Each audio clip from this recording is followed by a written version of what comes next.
Hi guys, this is Rob from PlayStation Access, and today I'm joined by Olivier, the European producer for Soul Sacrifice. Hi Olivier, how are you doing? Hi Rob, I'm fine. And first of all, we're going to take a look at this battle here with the Jack-o'-lantern. Now, I use this black right here called Infernus, and when I first used it, I was like, oh yeah, amazing, kick-ass fire spell. I'm going to absolutely win this fight now. Not really realising what the cost of using that was going to be, and in the next fight I found myself losing because half my defence had gone. So these are black rights. They're not, they're kind of like really powerful spells with a twist. So can you talk us through like the risk-reward side of using a black right? Yeah, well, I mean, this is like the epitome of the underlying logics and game mechanic in the game, which is you sacrifice something to gain something in return. The black rights are the most powerful forms of spells that you can use. Yeah. And the cost for using them is much dearer than anything else. Mm-hmm. You can only trigger your black rights once you've lost a fair amount of health. Mm-hmm. So it's very much a go for broke option that you've got. So would you say you use a black right as like a last resort, or? Yes and no. I mean, you can organize yourself. You can, if you play with friends, then you can use it as like a part of your strategy, because some enemies are so strong that they will only be defeated if you use one or several black rights on them. Although if you've used your black right already, then you will have to endure the cost of that black right use until the end of the level. Then if you survive, you will have to undo and to pay the cost of that use by spending lacrima. And talking of lacrima, Yeah. That is this fluid you obtain through the eye of a talking book. Yes. Why the hell not? It's lacrima for the Latin savvy is basically tear in Latin. So those are the tears of Libram. It's kind of the like the magic fuel that you use to either undo the cost of black rights. Here, it costs quite a lot of lacrima to undo a black right as well. So if you're low on lacrima, it might be a while. Well, before you can undo you've it got as to exactly. You've got to really bear in mind just how how debilitating your the cost could be if you had to go into another level, still paying it. But you can use them also to repair some spells if you've abused them. So if basically you've used them too much and you basically broke the ability to use them during a level. Mm-hmm. And also, I wanted to talk about the offerings that you get as well in the game. Now, these aren't just spells that are there and then they kind of stay with you and you can use them however many times you want. You've also got to really think about how and when you use those spells as well, because they do run out and you have to renew those as well. Is that right? Yeah. Yes. So you've got different ways of renewing your ability to cast them. So in a level, you'll find some artifacts, some magic artifacts that which will basically kind of replenish your magic ability, meaning that if you were about to lose the ability to cast a specific spell, then you get a few more goes at that one. You can also replenish your magic ability by sacrificing. So every living form in the game can be sacrificed, whether it's your allies, the enemies, the archfiends, anything that's living in the world can be sacrificed or can have its soul laid to rest. And that mechanic, that saving or sacrifice mechanic, seems to be the cornerstone of what the game is run on. I mean, here I'm sacrificing this monster, which kind of boosts my offensive magic. And my character's quite a balanced character, but if you wanted, you could concentrate solely on just sacrificing and become like a really, powerful magician, or you could, concentrate on saving monsters and, become a really good defensive support role. Exactly. In the To each their own, really. You surely you will find some gamers out there who, like for in any game that has this kind of dual morality system, will go for either like one or the other, like all or nothing.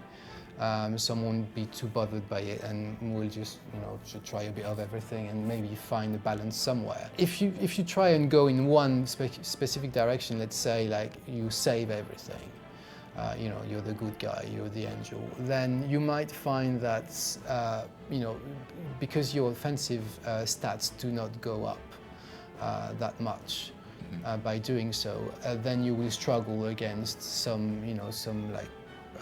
stronger boss characters. But again, what you lose in offensive ability, you gain in defensive one. So you could basically be there and make sure that your allies keep on attacking, and you can heal them, or you can grant them like all kinds of boosts if you want. I was going to say in the 4-player co-op especially, I guess it'd be very useful to have someone who's very high support. Oh yeah, I mean in 4-player, I mean, I do recommend that you play this game with friends. You play these games with like-minded people and communicate and organize yourself before going into a battle. This is very much a game to, like knowledge is very much is power for this. So you need to spend a lot of time, kind of experimenting, going into the portraiture and looking into the character customization, just playing around, like tweaking the spells in your satchel. I guess knowing your enemies as well, knowing their elemental weaknesses, because of course you can. There's this. One of my favourite magics is this at the moment, the Fire Giant's Arm, which is when you get the Giant's Arm and combine it with, you can either combine it with ice or fire or thunder to make an elemental version of that spell. So I guess knowing the elemental weakness of your enemy is crucial as well. Yeah, the elements, it's kind of the classic, scheme whereby, ice is effective against heat, heat is effective against venom, venom against stone against shock, volt, it's that sort of this like electricity or magical electricity element, and volt against ice. Okay, so this battle here was one I found particularly challenging against the Harpy character, who not only is like it's got loads of health and is very powerful, but has the ability to fly as well, which kind of rendered a vast majority of my spells completely redundant. I couldn't bring it down. So have you got like any specific offerings that are specially tailored for hitting aerial enemies? Yeah, I mean you've got like a whole category of offerings which are projectiles, like aiming projectiles, which are like ideal for these sort of enemies. I mean, usually you want to use. You probably won't be able, especially at this level, you won't be able to do a lot of damage to any airborne enemies. But what you can do is make sure that you damage them enough, or you connect, your attacks while they're in the air, so that they fall to the ground and then are usually much more vulnerable. So getting them on the ground is the key, not going into their mouths like I've just done. Yeah, I mean, that's not recommended. Again, that pattern there is, is explained in the lore. I don't know if you took the time to read about her, heartbreaking story of love and rejection. It's those. All those archfiends have got, specific behaviors at different points during the battle. So this is something that you need to understand very quickly, so that you can exploit it the best you can. She's kind of protecting her, her belly, because she's got this like gaping hole in there. her curse was that she could never be satiated ever. Because she kind of gave way to gluttony, and anyway, I'll pass you the details. I'll leave you to read the story. But so this basically now is like her main characteristic is that she's protecting her belly, and when she's about to attack, then she will open it, or when she grabs someone and eats them, then she spills them out afterwards. You haven't got a lot of time to move in for melee attacks. Yeah. So it's something that's probably easier to organize in multiplayer, where you can really just organize yourself. And set different roles and combine simultaneous attacks from different angles. Yeah, I did find in multiplayer when I fought the Harpy as well that when one of us actually got eaten, it provided a good window to hit her. Yeah. She was kind of like stationary for that period of time. Mm-hmm. So which ties into the theme of one of your party can often sacrifice themselves. You've got that actual mechanic in the game, but obviously taking a hit for the team, Yeah. and then if things start to get really bad, you can launch another type of powerful spell as well as the Black Rites, which is to just completely sacrifice yourself, and that also launches a really powerful spell as well. Yeah, exactly. I mean, you can. So whenever you fall and you're basically about to die, you've got three choices. You can either beg for mercy and basically ask for any of your allies to revive you, which would basically mean that they would have to share half of their health points with you. Mm-hmm. Or you can choose death, or you can also choose to be sacrificed, which bears much more severe consequences than when you choose to use a Black Rite, because you basically use the rest of your life energy to trigger this really powerful attack. Mm-hmm. Okay, and the last thing I wanted to talk about in terms of the story is this the main antagonist, Magusar, because he, like many of the archfiends in the game, isn't a character that was evil right from the beginning.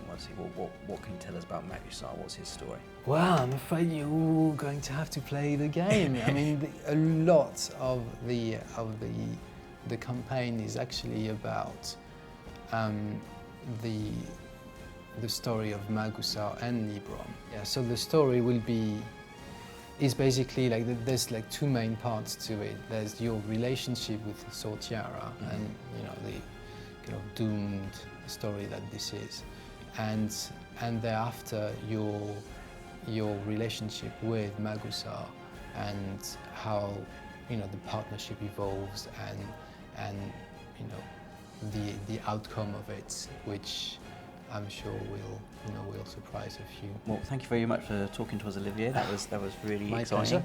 And don't forget, if you want to try Soul Sacrifice for yourself, the playable demo is available to download right now on the PlayStation Store, and your save file is transferable over to the full game when it launches on PlayStation Vita on May the 1st. And you get an exclusive offering as well. You do from indeed. the demo. Woohoo! Thank you very much for joining us, Olivier. See you soon. Bye. Bye bye.